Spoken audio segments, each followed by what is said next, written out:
बिहार की राजनीति में बड़ा बदलाव हो रहा है। मुख्यमंत्री नीतीश कुमार ने राज्यसभा के लिए नामांकन दाखिल किया है और दूसरी तरफ प्रदेश का नया राज्यपाल नियुक्त कर दिया गया है। जी हां, रिटायर्ड लेफ्टिनेंट जनरल सैयद अता हसनैन को बिहार का नया राज्यपाल बनाया गया है। वो आरिफ मोहम्मद खान की जगह लेंगे, लेकिन वो आखिर है कौन? उन्हें बिहार का नया राज्यपाल क्यों बनाया गया है? हम आपको उनके बारे में सब कुछ बताएंगे इस वीडियो में। दरअसल बिहार, दिल्ली और बंगाल समेत 9 प्रदेशों के राज्यपाल यानी कि लेफ्टिनेंट गवर्नर बदले गए हैं।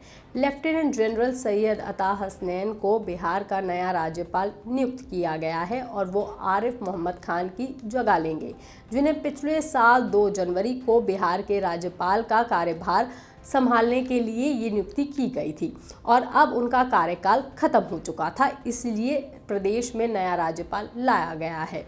सैयद अता हसनैन ने करीब 40 साल तक भारतीय सेना में सेवाएं दी हैं।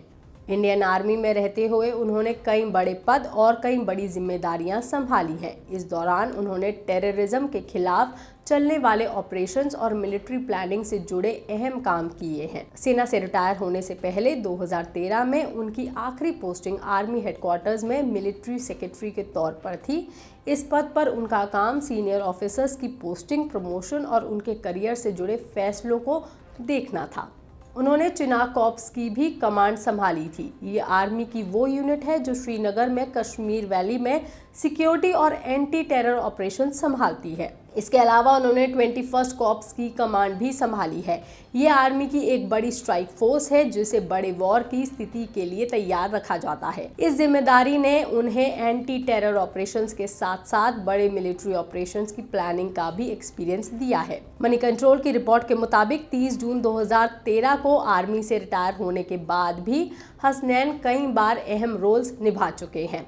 2018 में उन्हें कश्मीर सेंट्रल यूनिवर्सिटी का चांसलर बनाया गया था, जहां उन्होंने एजुकेशन और इंस्टीट्यूशन डेवलपमेंट से जुड़े काम किए हैं। फरवरी 2020 में भी वो नेशनल डिजास्टर मैनेजमेंट अथॉरिटी के मेंबर बने थे। यहां उनका काम डिजास्टर प्रिपरेशन और रिस्पांस प्लानिंग से जुड़ी पॉलिसीज पर काम करना था। इसके अलावा वो प्राइम मिनिस्टर ऑफिस की इंफॉर्मेशन और कम्युनिकेशन से जुड़ी एक कमेटी का भी हिस्सा रह चुके हैं, जो गवर्नमेंट पॉलिसीज और इंफॉर्मेशन लोगों तक पहुंचाने का काम करती है। अपने मिलिट्री करियर के दौरान उन्हें कई बड़े अवार्ड्स भी मिले हैं, जैसे कि परम विशिष्ट सेवा मेडल, उत्तम युद्ध सेवा मेडल, अति विशिष्ट सेवा मेडल, सेना मेडल और विशिष्ट सेवा मेडल। वो एक फौजी फैमिली से आते हैं। उनके पिता सैयद मेहदी हसनैन भी इंडियन आर्मी में सीनियर ऑफिसर रह चुके हैं। उन्होंने अपनी पढ़ाई शेरवुड कॉलेज से की थी और फिर दिल्ली यूनिवर्सिटी से हिस्ट्री में बीए ऑनर्स किया है। इसके अलावा उन्होंने विदेश के कुछ बड़े इंस्टीट्यूट्स में भी मिलिट्री स्टडीज़ की है। अब वो बिहार के नए गवर्नर बन चुके हैं और राज्य के कॉन्स्टिट्यूशनल हेड होंगे। उनका काम ये देखना होगा कि स्टेट गवर्नमेंट का काम कॉन्स्टिट्यूशन के अनुसार सही तरीके से चल रहा है या नहीं। इस खबर पर, इस जानकारी पर आपका क्या कहना है? आप हमें कमेंट करके ज़रूर बताएं। बाकी तमाम खबरों के लिए आप देखते रहिए लोकमत हिंदी।